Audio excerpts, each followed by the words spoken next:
Right, you can switch over to the second slide.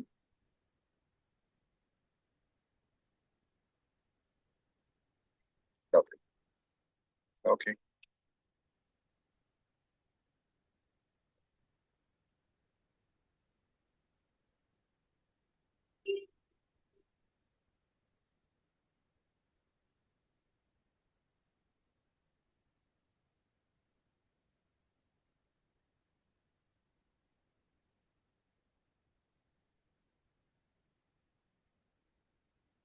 Okay, we are having people joining as we speak. Just a few more minutes, and they should be all in.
All right, I think we can just start with the introductions if Dr. Dave and Dr. Parker.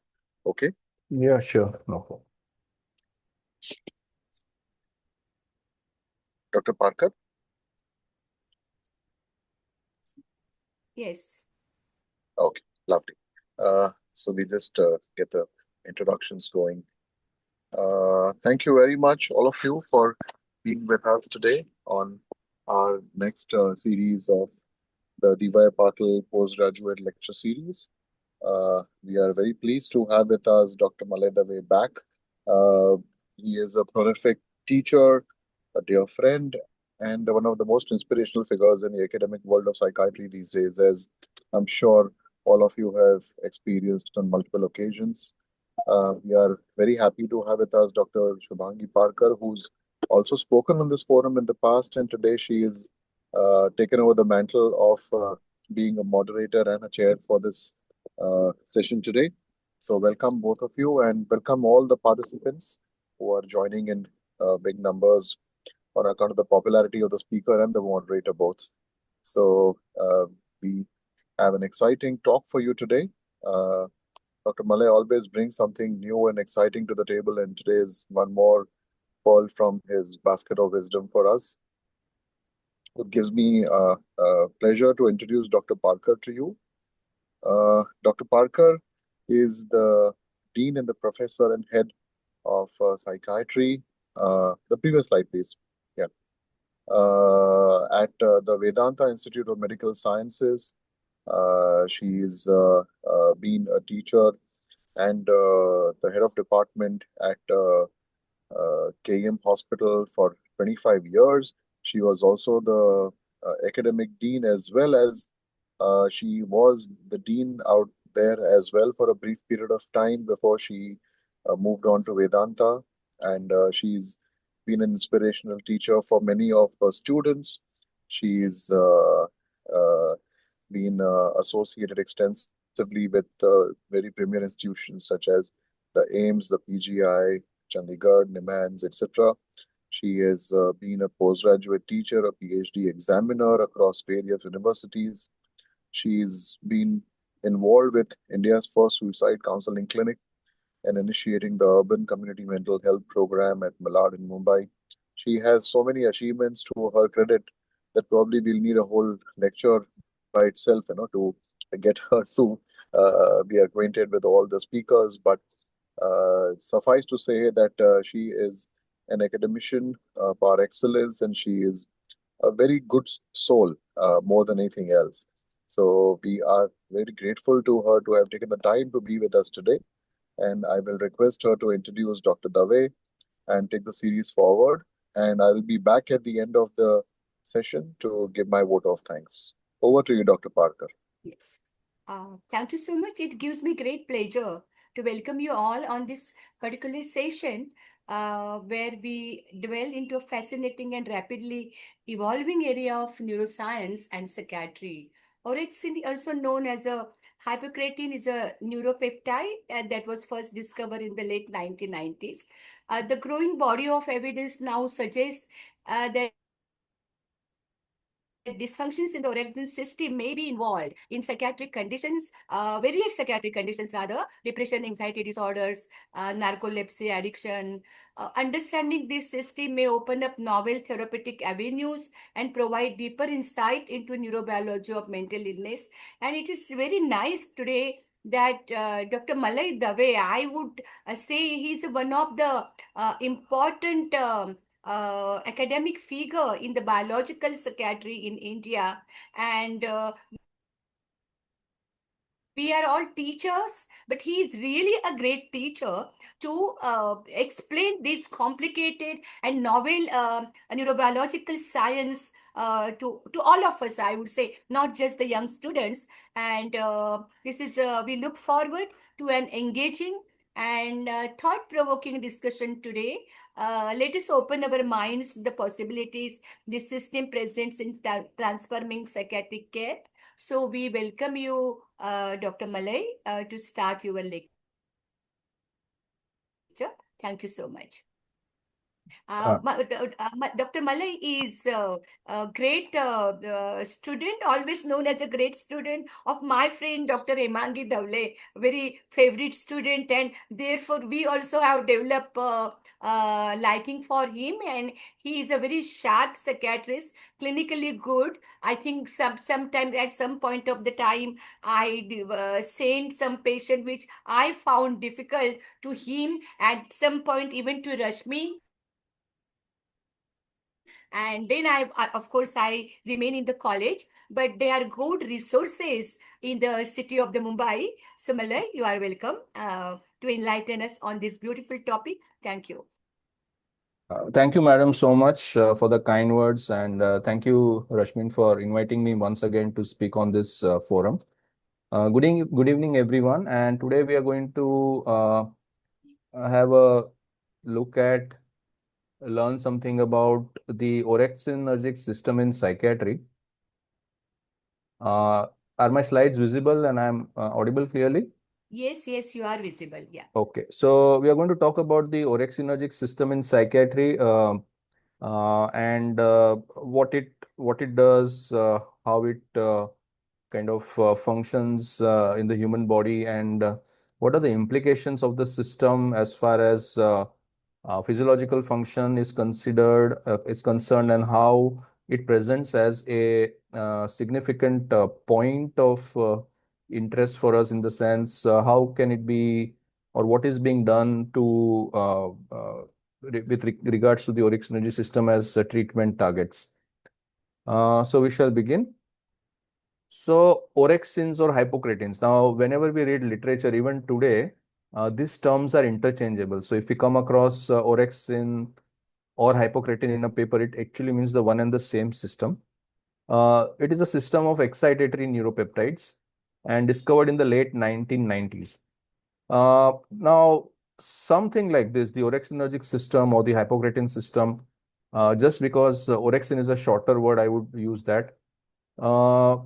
This kind of thrusts into focus the world of neuropeptides. We have always looked at smaller molecules like dopamine, serotonin, acetylcholine, glutamate, GABA, small molecules as neurotransmitters, and we have discussed them in this forum and in many other forums about these systems.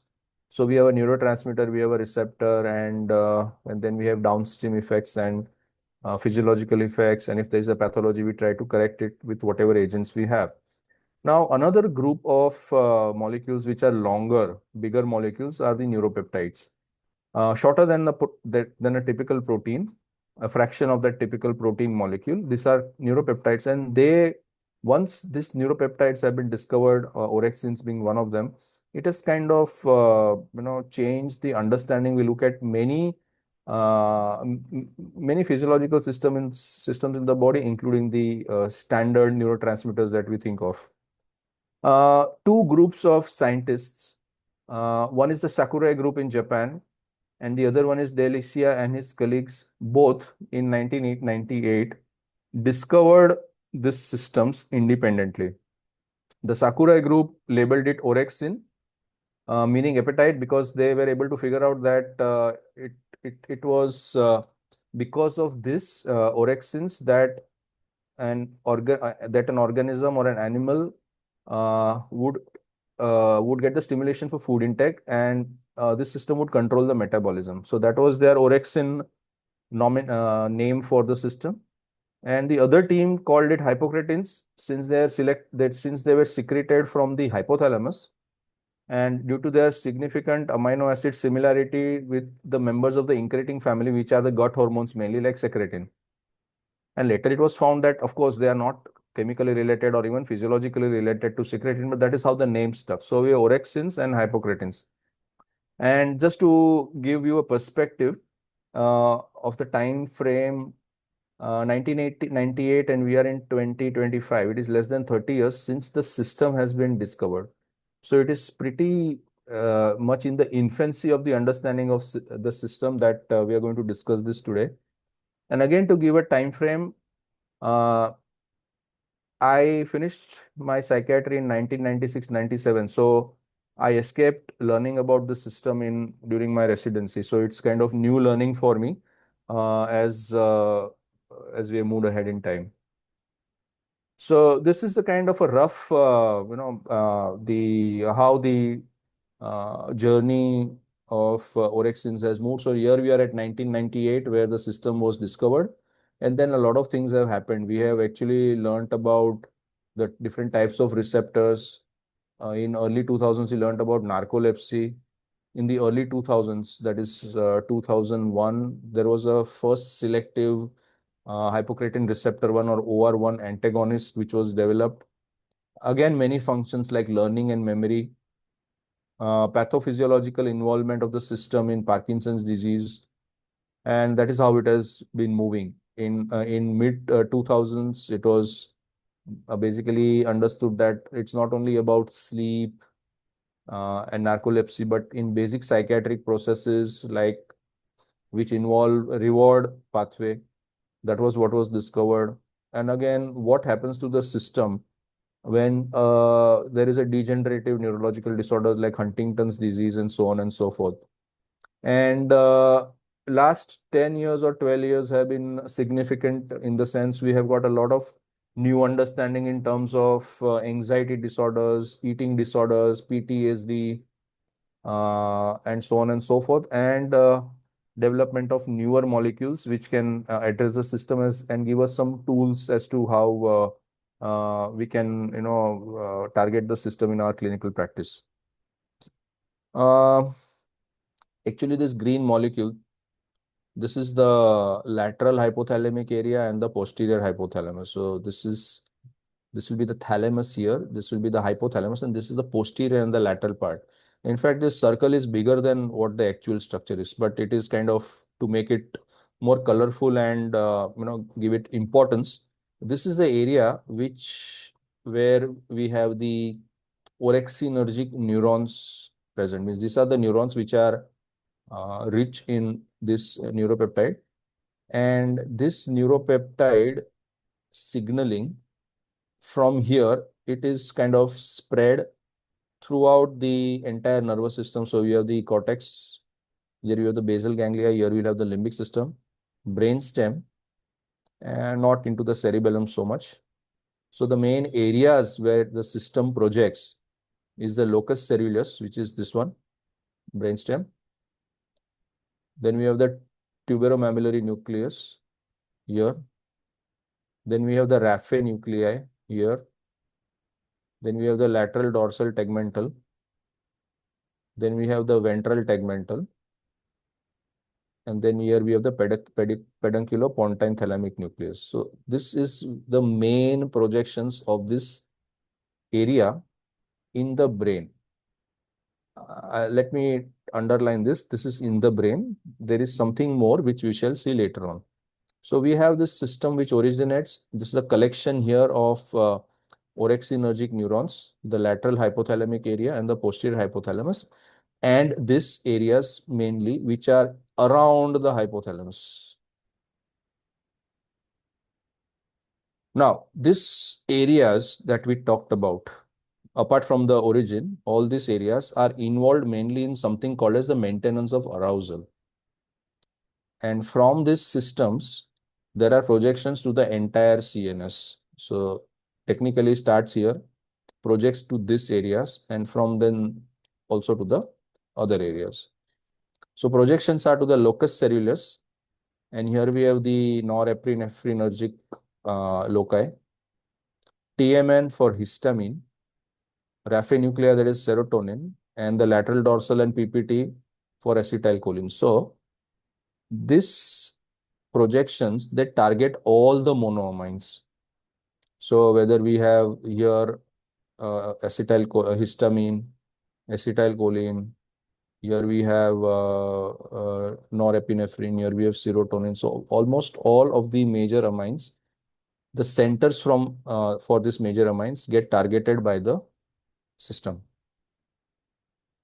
Chemically, as I mentioned, and as we know, this is a polypeptide, but it is not a full protein. Actually, the full protein is a pre-pro-orexin. So it's a pre, it's a pro and orexin. So when there are two cuts, we will have the proper orexins. So a single chain molecule, a long chain molecule called as pre-pro-orexin is the precursor, which is cleaved or which gets cut to give us two types of orexins, orexin A and orexin B. So these are slightly different from each other, but the overall function is to maintain the wakefulness and a state of arousal. Orexin A and orexin B are cleaved from pre-pro-orexin. So we have two orexins, A and B. And we have got two types of receptors, 1 and 2. R is the receptor. So orexin 1 receptor, orexin 2 receptors. And we have orexin A and orexin B.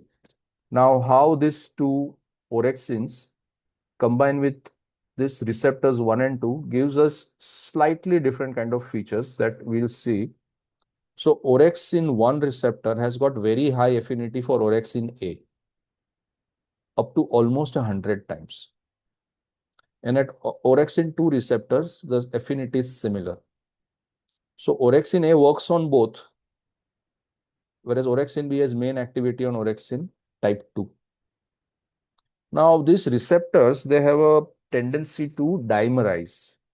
What we understand by dimerization is this, that to take an example from what we have learned over the years regarding serotonin dopamine antagonists or SDA or atypical antagonists or second generation antagonists is that the basic function or rather the basic mechanism of the SDAs is 5-HT2A and D2 inhibition.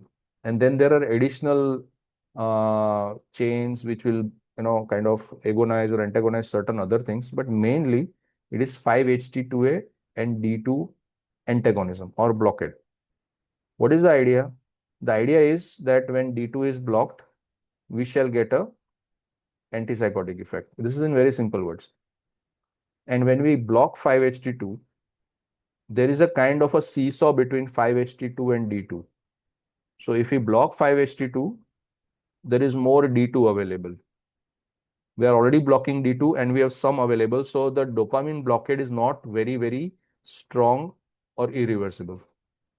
By this, we mean that we would get an antipsychotic effect and we would get less number of dopamine blockade related side effects. That's the idea. So we are kind of led to believe, or we believe from diagrams, that there are some serotonergic neurons and there are some dopaminergic neurons, and the atypical antipsychotic will block both. Then this was the early 80s or mid 80s. Then we came to believe that, or rather, then we came to know and understand that these are not two separate neurons. Serotonergic receptors and dopaminergic receptors can be there on the same neuron. So that one neuron, the output of that into the synapse is kind of controlled by one serotonin arm or one serotonin signaling and second dopamine signaling. Now, in the 21st century, we understand that, again, not only are the serotonergic receptors and dopaminergic receptors on the same cell membrane, but they are kind of joined anatomically to function as one.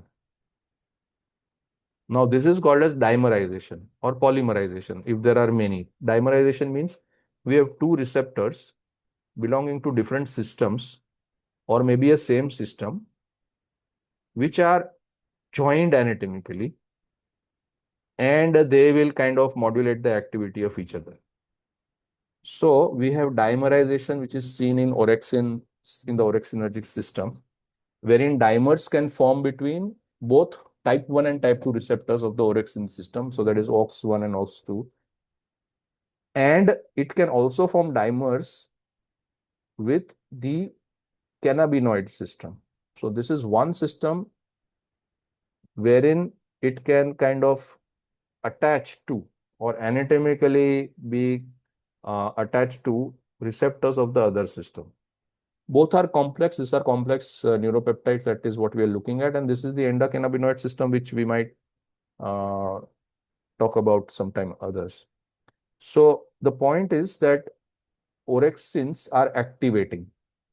So activation of OX1R or OX2R or OX1 and OX2 is important for transition of sleep states to wakefulness. Another thing that is interesting is that this orexinergic system is let's say a very ancient system. In the sense, orexinergic system is probably found in all kinds of living organisms, including a few celled organisms. And then as evolution has progressed, this system has kind of become then integrated into all kinds of animals, including human beings. So the earliest simple multicellular organisms also had a orexin system, which of course didn't look like this, but it was concerned with wakefulness. More so the appetite part and wakefulness. And as the complexity of organisms went on evolving, the orexinergic system got involved in many other functions, which we will see later on. So again, when it comes to orexin 1 and 2, the expression is slightly different. Here, I mean, it looks very complicated, but many regions of what we have seen here, the simpler diagram here, have both orexin type 1 and type 2. Some of the areas will have a differential OX1 to OX2 ratio. Some will have only OX1, some will have only OX2. We need not remember that now, but what we need to understand is that this gives us an idea of how that orexin system will modulate many other complex systems. So what does the system do actually at a chemical level? So any orexin receptor, both 1 and 2, are G protein coupled. Now, when they are G protein coupled, we will understand that it can function or it will have many actions. It will have membrane depolarization. So basically potassium being thrown out. It will have activation of second messengers like phospholipase C, diacylglycerol, inositol triphosphate, PKC system, and calcium influx, and modulation of enzymes of the adenylyl cyclase activity. So again, even the receptor is not a very simple receptor, just a channel opens and sodium goes in or calcium goes in. It is G protein coupled. And G protein coupling lends a shade of complexity to many intracellular second messenger systems, third messenger systems, and so on. So this is a very simpler way of what we have talked before. So the orexin neuron, where does it project? So if it projects, so one of them is any system will have to have an input signal and then an output signal. So the inputs will come from the sleep-wake patterns, the circadian rhythms, salience and motivation, and visceral sensations. So all these things will stimulate the orexinergic system or the orexin neurons. And from here, these projections, the same projections that we talked about, okay, will have different outputs. Now, these are the regions. So we have basal forebrain, tuberomammillary nucleus, dorsal raphe, locus coeruleus, ventrolateral periaqueductal gray, lateral pontine thalamic nuclei, nucleus accumbens, ventral tegmental area, amygdala, lateral septum, lateral hypothalamus. Now, as I said, many of these will have both 1 and 2. The red dot is the type 1 receptor and blue dot is the type 2. So dorsal raphe has got both. Ventral tegmental area has got both. Amygdala has got both. Lateral hypothalamus has got both. Nucleus of tractus solitarius has got both. OX1 and OX2 receptor present on there. Now, what does it do? The main outputs are wakefulness that we talked about, reduction in REM and non-REM sleep. So it not only makes a person awake, but a person who is sleeping will have reduction in REM and non-REM sleep. It stimulates reward learning. It stimulates locomotion, and it stimulates the sympathetic tone. So if we roughly try and understand the system activates an individual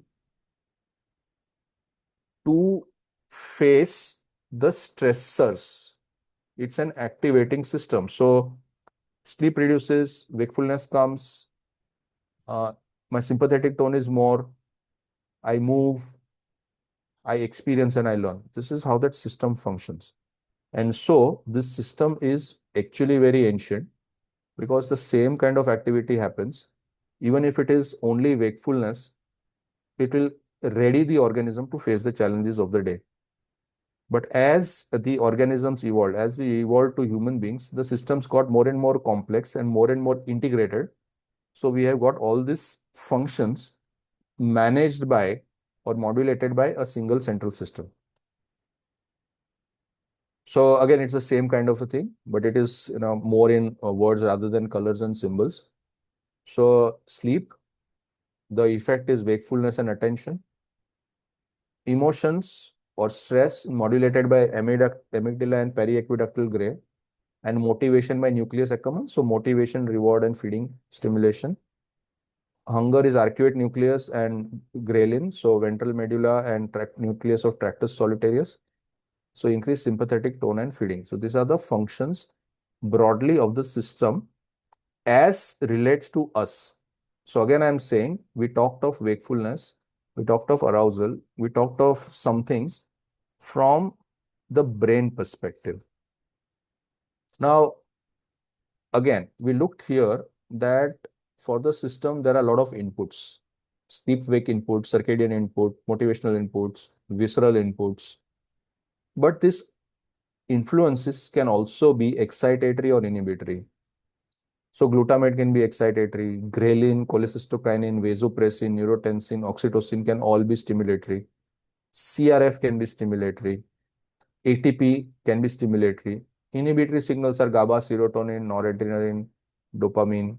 So if we see, look at the projections, and if we look at serotonin, noradrenaline, okay, what will we find? We'll find that the system stimulates this, let's say, median raphe nuclei. Serotonin will increase, but when serotonin increases, it will inhibit the orexin neurons. So we have kind of a feedback loop.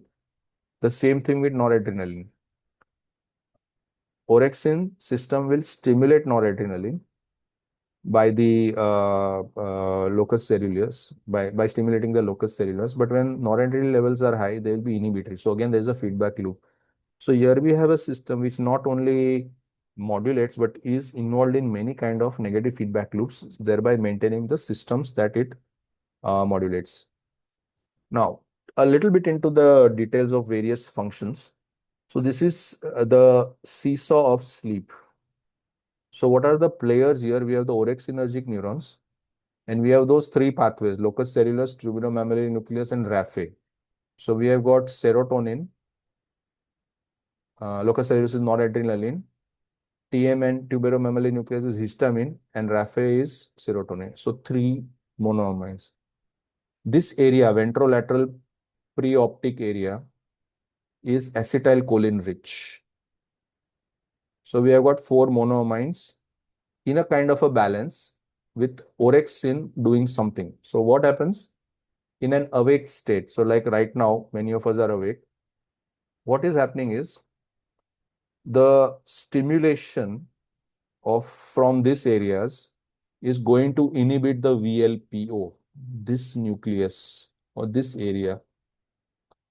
And this activity is maintained because orexin provides the tone. So the seesaw shifts in the balance, or rather shifts towards this. So this is down and a person remains awake. Again, the three main areas of the brainstem, locus coeruleus, median raphe, and the tuberomammary nucleus, not of the brainstem. This, so that is noradrenaline, histamine, and serotonin. Because of their activity, this gets inhibited.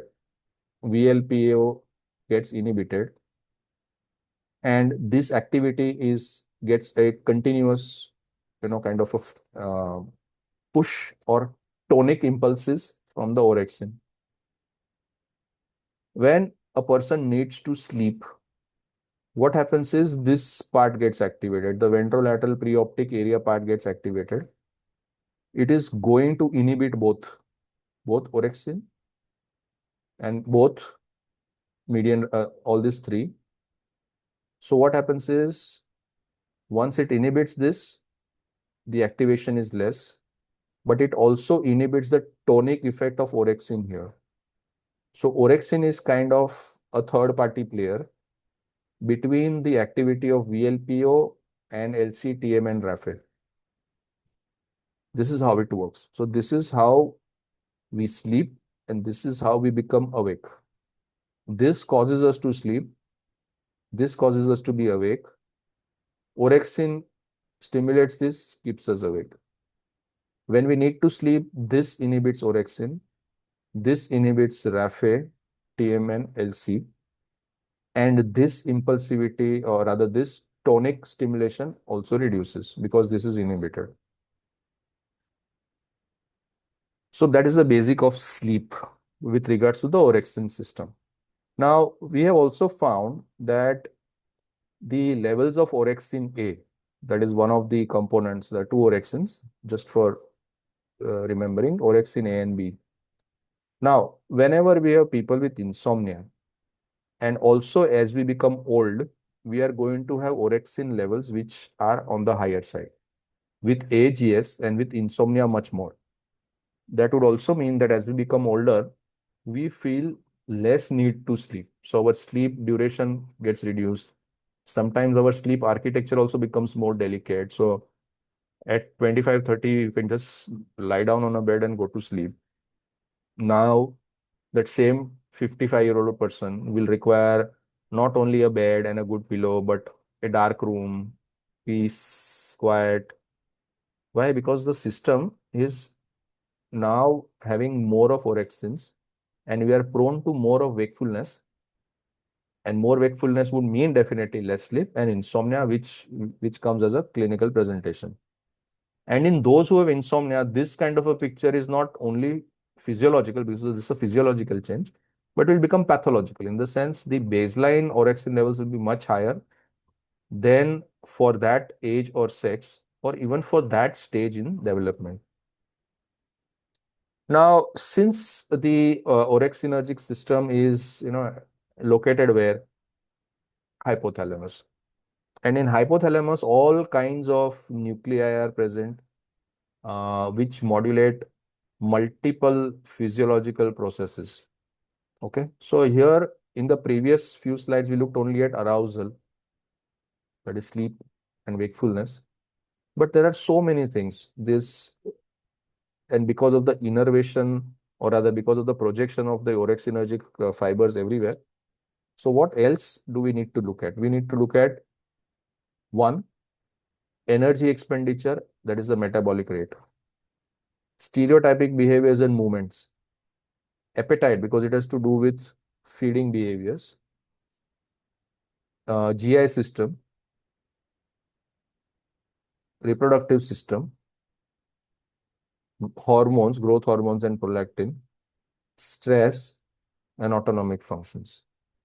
Because all these activities, one, are centered in the hypothalamus, nearby where the orexin system originates, and also we'll come to that later on. So, in mammals, in evolved mammals like human beings, what does it do? It is, of course, from sleep to wakefulness, yes, but this sleep to wakefulness also balances a lot of things. One is a circadian balance, and one is a metabolic need. So, when we sleep, for human beings, sleep is not just uh, strictly time bound. Actually, we can sleep whenever we want. And especially people who work in shifts, they do not have that, we are going to get to sleep at 10 p.m. and wake up at 6 a.m. There's nothing like that. The schedule will change. So for us, sleep is two things. One is a circadian aspect, the day, night, the amount of light. And second is a metabolic aspect. Metabolic aspect is how much energy we use and how much of, metabolic processes have happened in the day. So circadian will tell us that this is the time. Metabolic will tell us, okay, enough of resources have been spent. Now you have to get tired and go to sleep. So this integration is an additional, not only sleep wakefulness straight line, but in this will go the feeding part and the metabolism part, because they also will get now attached to the simple sleep wakefulness cycle. Then we have again something which is related to the energy expenditure, that is locomotor activity. The diagrams may be very complicated, but I'll just point out what is most important here, because everything here is the same. The processes are similar. But what happens is that there is, depending on, again, energy expenditure and locomotor activity, this balance is going to be decided. So, I mean, there are many things. There is, of course, skeletal muscle glucose uptake, hepatic glucose metabolism, because we need to maintain energy levels. Thermogenesis. Now, who decides that, or rather, who is an active player? The orexinergic system. So, how much energy expenditure will be needed to maintain the locomotor activity of an individual? And suppose that there is an additional demand on the locomotor activity, how it is going to provide that is also modulated by the orexinergic system. Right. Now, till now, again, we are talking of brain, brain, brain. We talked of sleep arousal, sleep wakefulness. We talked about integration of the sleep wakefulness to metabolic needs, circadian rhythmicity. We talked about motor activity and energy expenditure. But what people have found is this. Again, now you just forget about this wakefulness and food intake. But orexin A, especially this component, has been involved in a lot of other processes, okay, at a brain level and at a peripheral level. So we have increase in sympathetic tone,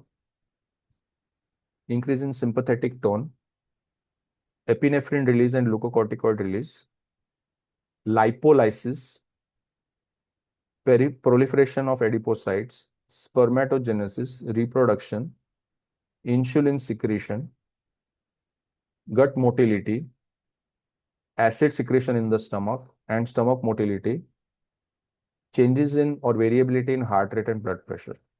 Now, it will be very easy to kind of understand that again, because the system is located in the hypothalamus, and hypothalamus has got a control over all these things anyway. But what people have found out is that orexin receptors are not only limited to that small area, and each of these places have got some orexinergic receptors present. So orexins can have a very wide range of effect and actions.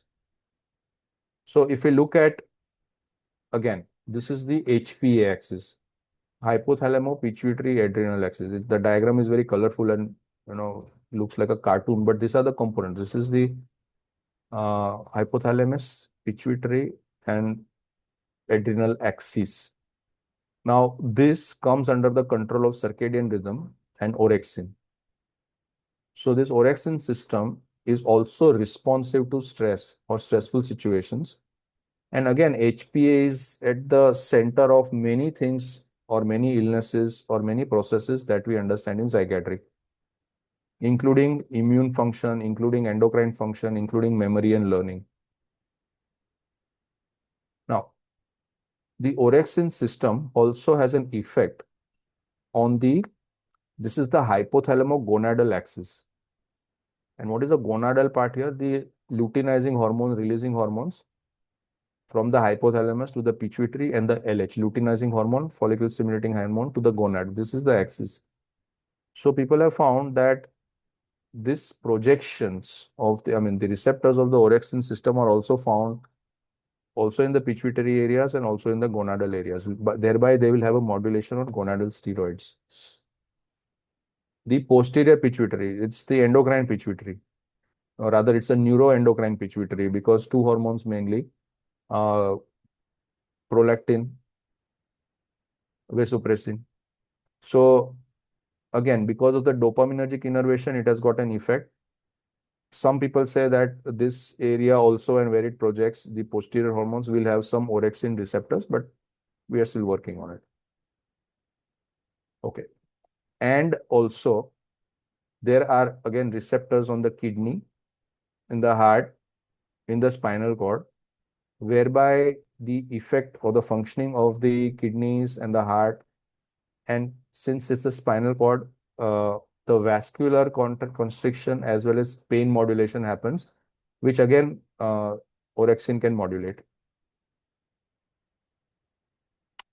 When we look at pathophysiology, one of the most important things that we understood after the sleep and wakefulness, that is 1998, for the next 5-6 years, since the very early 2000s, is what happens in narcolepsy. Now, what happens in narcolepsy is this. In very simple words, the orexin or hypocretin neurons, they get damaged or degenerated or damaged. Now, why does that happen? Basically, there are two types of narcolepsies. Narcolepsy type 1 and 2. Type 1 seems to be autoimmune. Type 2, we don't have much of an idea till now. So, the type 1 kind of, the type 1 type of narcolepsy involves T cells, activation of T cells, labeling of T cells by the major histocompatibility complex, and a destruction of these hypocretin neurons. This is a very simplest way of understanding. So there are a lot of genetic markers for MHC classes, and this classification or typology of MHC in narcolepsy varies from populations to populations. But what happens is this, that for orexin neurons, when they get damaged, because of this feedback between orexin and monoamine neurons, that is what we saw in that first seesaw, gets shifted, that's tilted. So damage to orexin neurons, reduction in orexin levels. So the opposite happens. Imbalance of sleep and wakefulness, more towards sleepiness. More towards sleepiness because orexin is supposed to keep a person active and alert and wakeful. But here, since the orexin is less, the person will sleep at odd times. Daytime sleepiness, cataplexy, and things like that, which is the symptom profile of narcolepsy. So when it comes to pathophysiology, this is the main one, the narcolepsy. And of course, the insomnia, that is what we saw. So in narcolepsy, what people have found is reduction in hypocretin neurons, in hypocretin levels, antibodies to the pre-pro hypocretin, the whole protein, to the hypocretins A and B, and to the types of receptors. So this becomes more like a autoimmune disorder. Again, we saw that the hypocretin or the orexin system is tied very tightly to the HPA axis.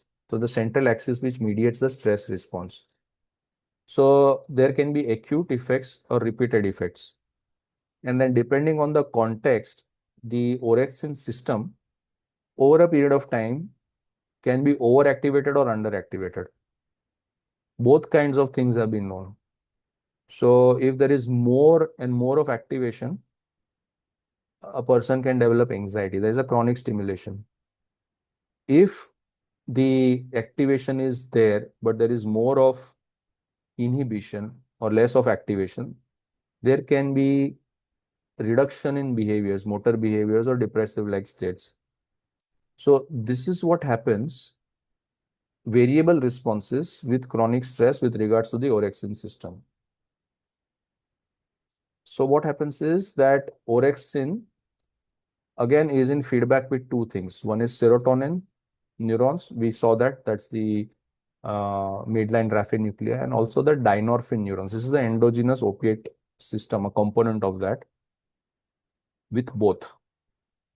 Now, whenever there is a reduction in orexin neurons or a hypofunctioning of serotonin and it takes over, okay, the sum total is reduced orexin and depression.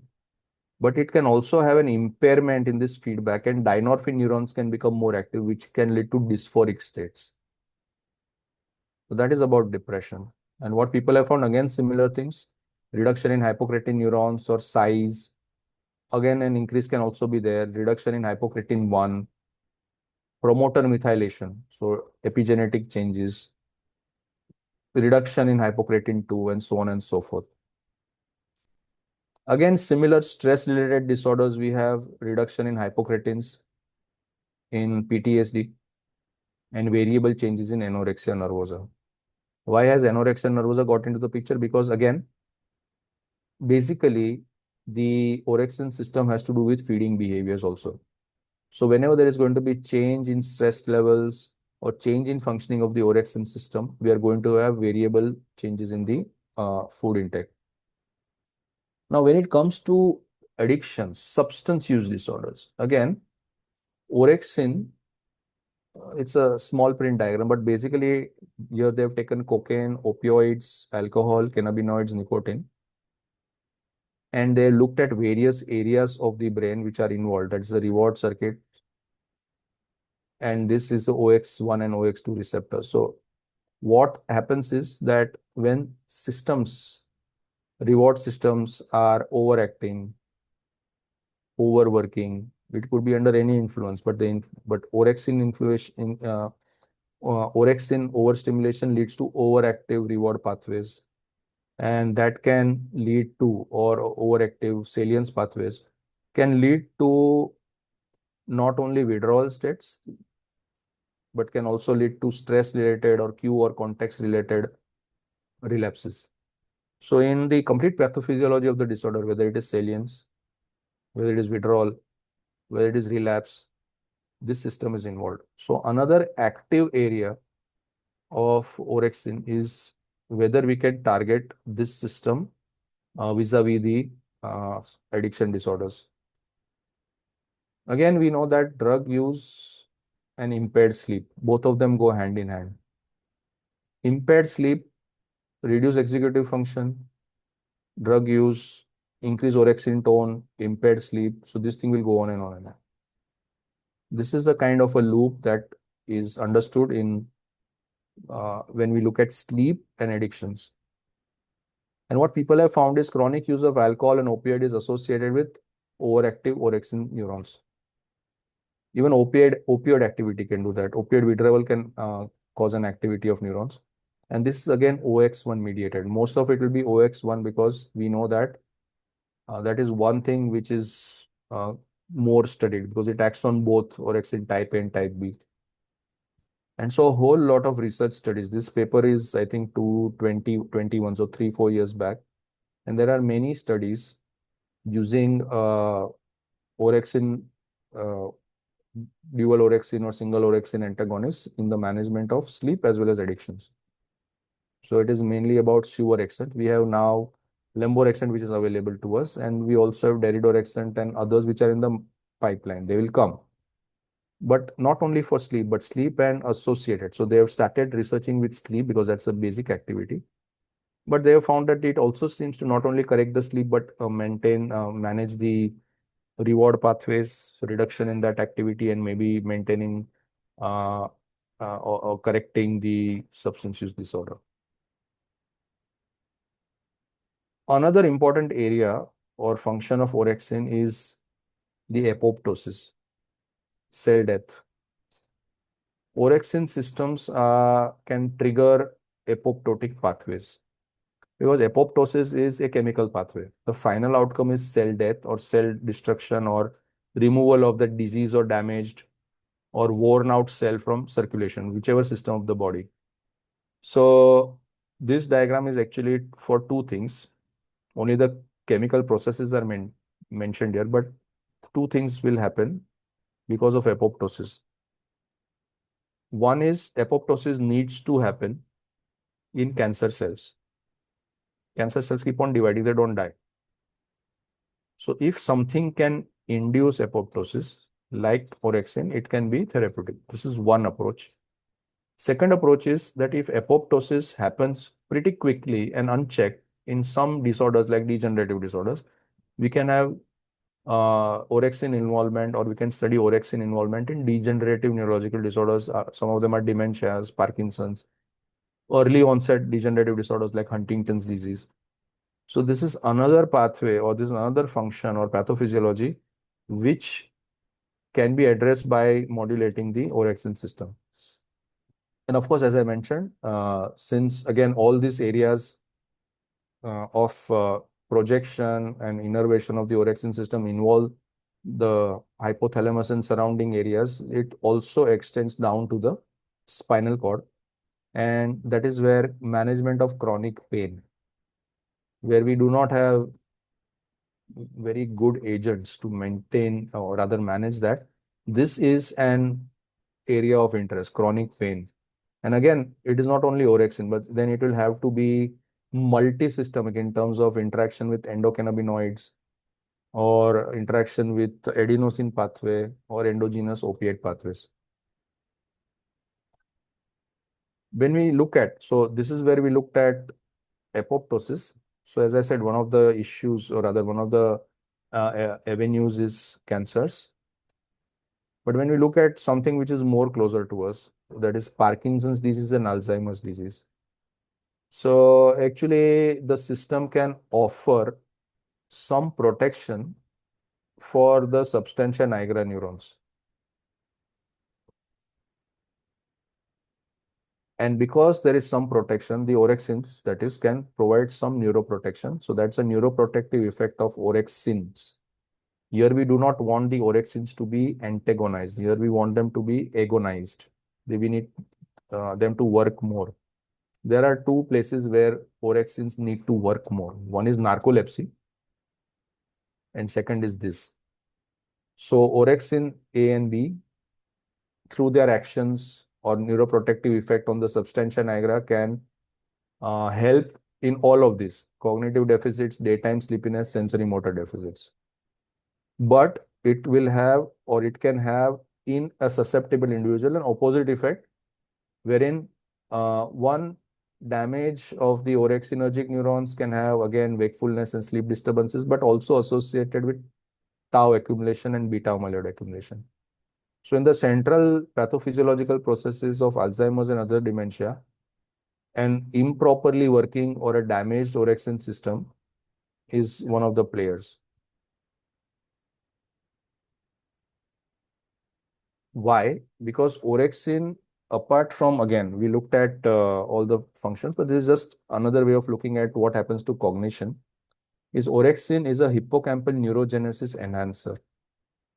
Now, we know that brain cells, once they're damaged, all of them are not replaced.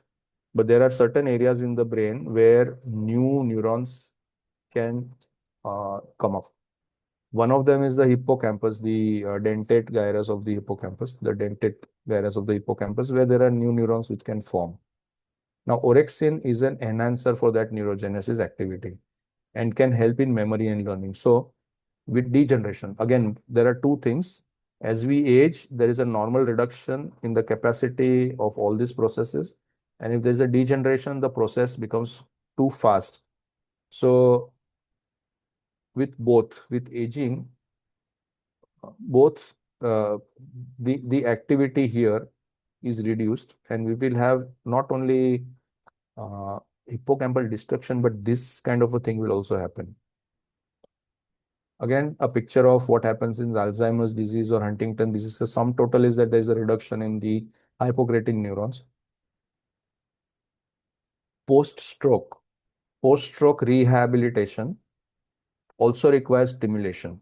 So orexin can provide a stimulus for post-stroke executive dysfunction, for depression, for reduction in inflammation, and so on.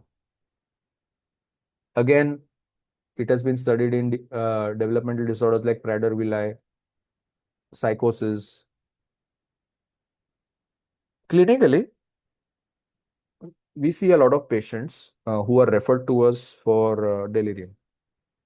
Now, delirium is one thing which is pretty, it has to be taken very seriously whenever it happens and wherever it happens, because it is a kind of a microscopic presentation which can have in some people, a long course of progressive cognitive decline. Now, what happens is there are many pathways which will lead to the final presentation of delirium. And one of the main things is the impairment in the circadian rhythmicity and sleep cycles. So this was a nice study which was done in, it was not by psychiatrists, it was done in ICU patients who were intubated, critically ill patients, and they were given suvorexant and lemborexant. That was one group, and then there was a control group. Now, the risk of developing delirium was much lower in the people who received DORA, or dual orexin receptor antagonist. Means when the orexin system was not overworking, these people had a better outcome. So one of the things that happens in delirium is an overactive orexin system, which doesn't allow the person to sleep.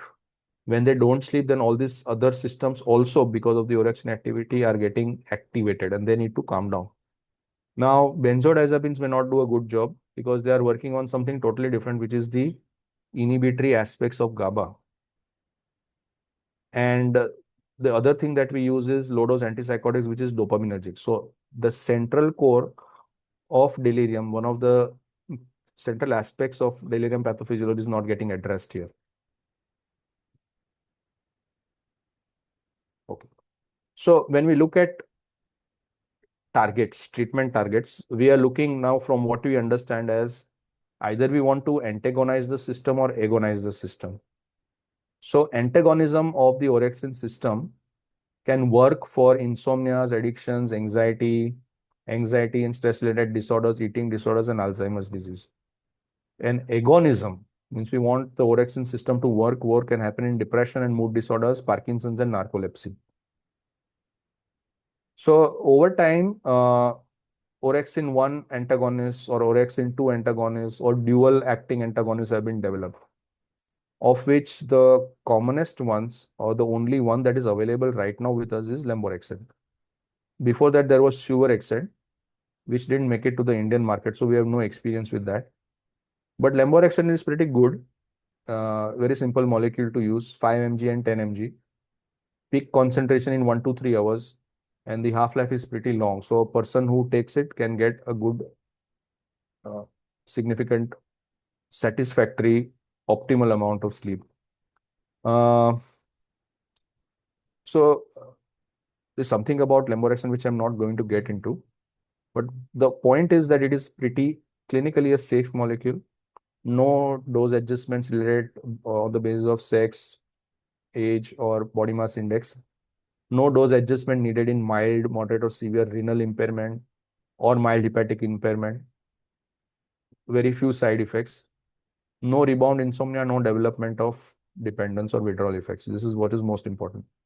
And studies have found it to be very safe. So there is no postural stability issues, no driving performance issues, no abuse potential, no respiratory depression. So pretty much safe to be used. So this is one agent, because of its clinical profile like this, is good for one aspect of the orexin system, that is insomnia. But what is also happening is that apart from this, people are working on many things. Now, since we know the system well, uh, people are looking at gene deliveries for pre-proorexin. We need to remember that narcolepsy, there is an antibody or an immune destruction of the pre-proorexin or hypocretin 1. We need agonists. Now, what are the agonists that we know of that can work on the orexin system? Actually, there is no direct effect, as in a direct agonist, but the molecules, two molecules that we know, these two being modafinil and armodafinil, they have got an indirect effect on, as agonists on the orexin system. But that is all that we have. We have, of course, OX1 and 2 receptor and dual receptor antagonists. And then we are looking at transplantation techniques, because the area is a very small area, which is this orexinergic neurons, this group of neurons, and it can be transplanted. So that is the idea. Uh, to end, because this is the last slide, to end, and because this was the last slide, let me tell you that in our brains, uh, the total number of orexinergic neurons, if you go back to that first diagram that I showed you, that these orexin neurons are present in the lateral hypothalamic and the posterior hypothalamic areas. Actually, these are only a few lakhs of neurons compared to the millions and billions of neurons which are present in other systems.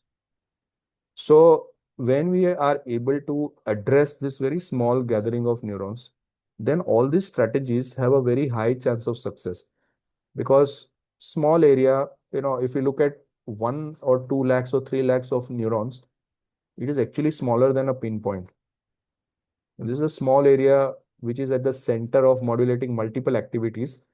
So understanding the systems, as I mentioned, 1998 to 2025 is around 27 years. We have just begun to understand the system. Not only that, we are able to understand, because of this system, the complexities of the multiple pathophysiologies which are associated with this. And we can also develop uh, on the different parts or the different working components of the system, different kinds of treatment strategies. So that gives us hope. And with that, I end my presentation, and over to you, madam. Thank you so much.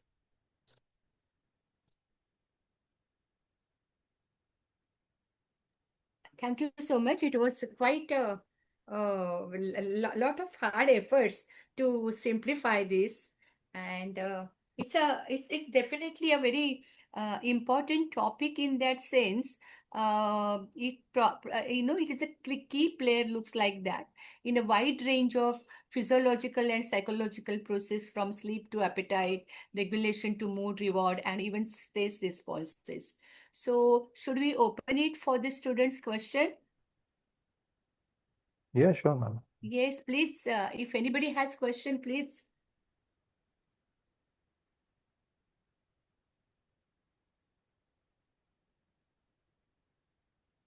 Yes. Maybe I can ask you one question, Yes, Malay. ma'am.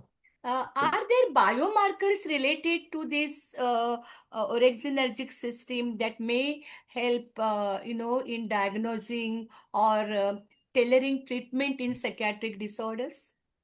Not yet, ma'am. We don't have hard biological markers which can be replicable. Now, for one, the system, and two, for the disorder which is subserved by that system. So that is not there in place yet. I mean, of course, people have measured CSF levels and things like that, but they are more in experimental use rather than for clinical availability. So no markers yet. And even if we have a marker, it would be our Yeah. disorders are such that one system can be involved in many things. Okay. So, and this may not be the only thing. What we have tried to understand is that when it comes to, again, sleep, this is one of the things. But Yeah. there are other things like melatonergic inputs. There Okay. are other things also. So even if we have, it may point to an abnormality in the orexin system, but it may not be the complete picture of the pathophysiology of any disorder. So that is where we stand. Right. Okay. Just connected to this, another thing is there any known genetic vulnerability in the orexin system linked to mental illness? Uh, there can be genetic overlaps, Okay. but again, when we look at the genetics of psychiatric disorders, we are more confused than knowledgeable because there are so many genes that are involved.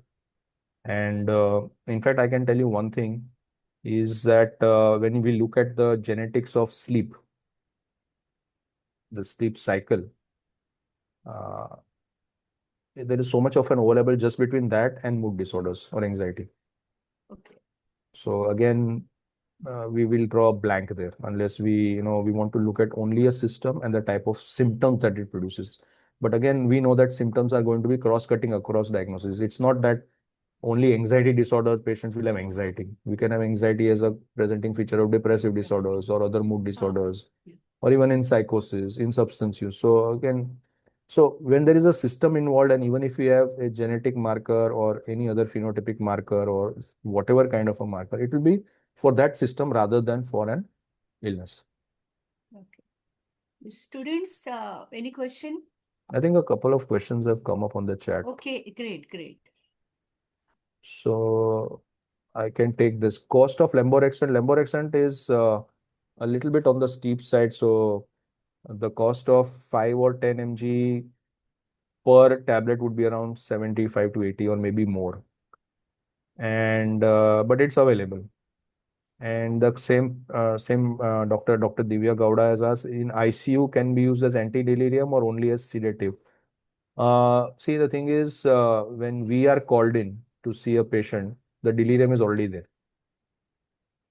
The only way to prevent delirium is if we have started something the moment the patient is got into the ICU.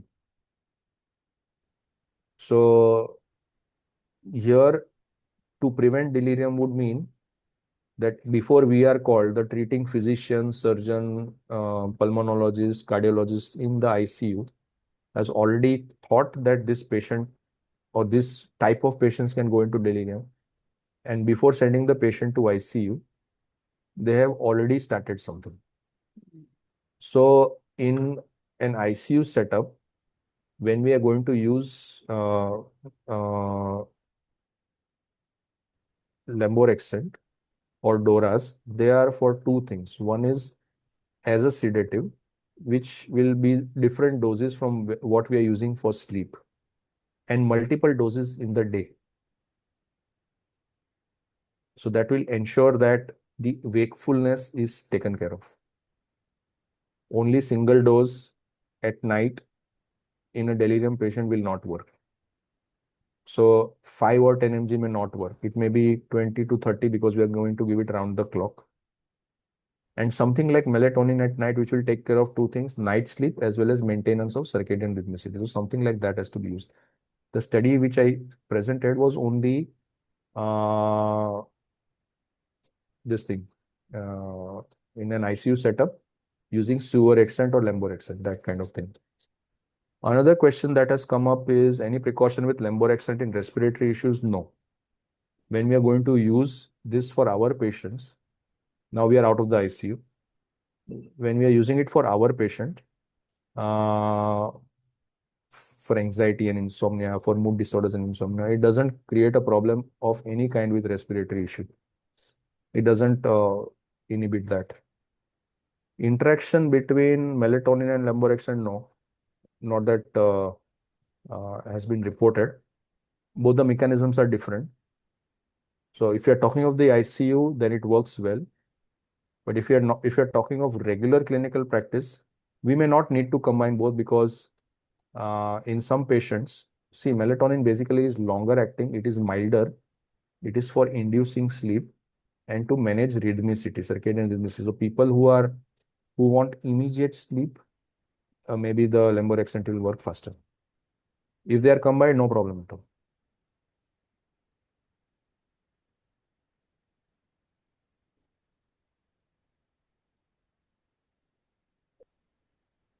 Okay. Lemborexant as a depressogenic drug. This is by Dr. Rashmin himself.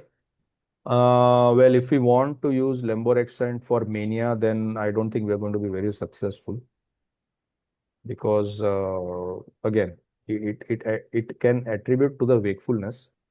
The orexin will be there for the wakefulness, but otherwise there are so many other things that are involved, so many basic processes that are involved, including protein kinase C, including others, for which we will need to give something else, and maybe we can give lemborexant to control the sleep and to control that, let's say, to control the mania of a small percentage of that thing.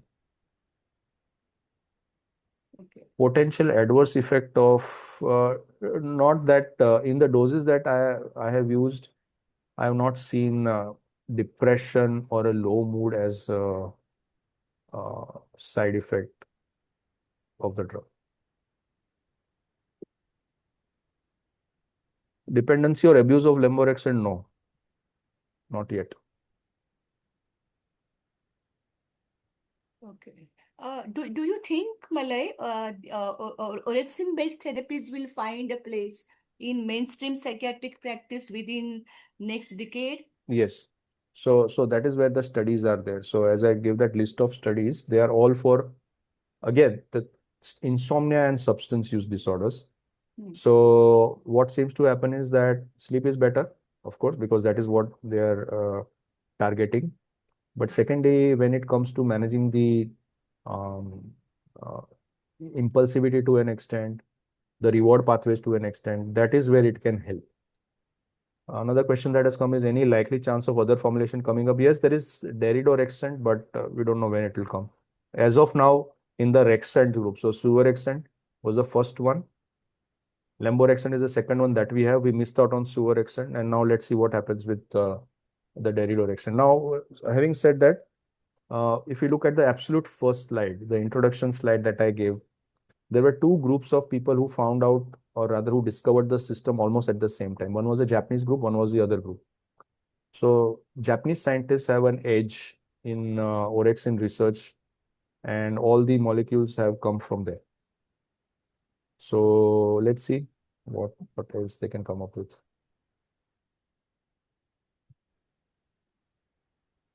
IV or suppository? No, not yet. We have not gone. We are still at lemborexant. Yeah, but actually research is trying to kind of, we implant cells only because they're a very small area. We implant new cells, healthy ones. But yeah, from there to the oral in between, we don't have anything. We don't have IV, we don't have suppository.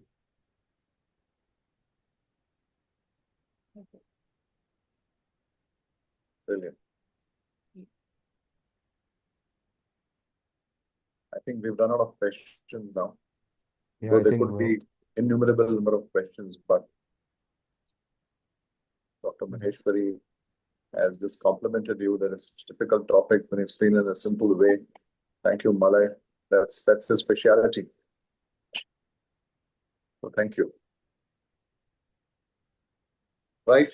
Thank you very much. With the permission of the chair and the speaker, we probably can bring an end to the interaction. I'm sure there would be many questions and there would be people who would want to know more. And we can obviously address your questions to Dr. Malay at an individual level if you have any queries. But as usual, brilliantly done and a very complex topic, but Malay has this knack of trying to simplify it, though it doesn't appear very simple to me, but it does seem to be a lot simpler than I initially envisaged it to be. So thank you so much, Dr. Malay, and brilliant as usual. And thank you, Dr. Parker, for so ably navigating the entire session. We are grateful to all of you for having made the time and being with us today for this important and very interesting session. And of course, thank you to Sun Pharma for their unflinching support. We are forever grateful for that. All the participants who were here in good numbers, we are happy that you continue to want to benefit from this, and we promise to continue bringing interesting topics.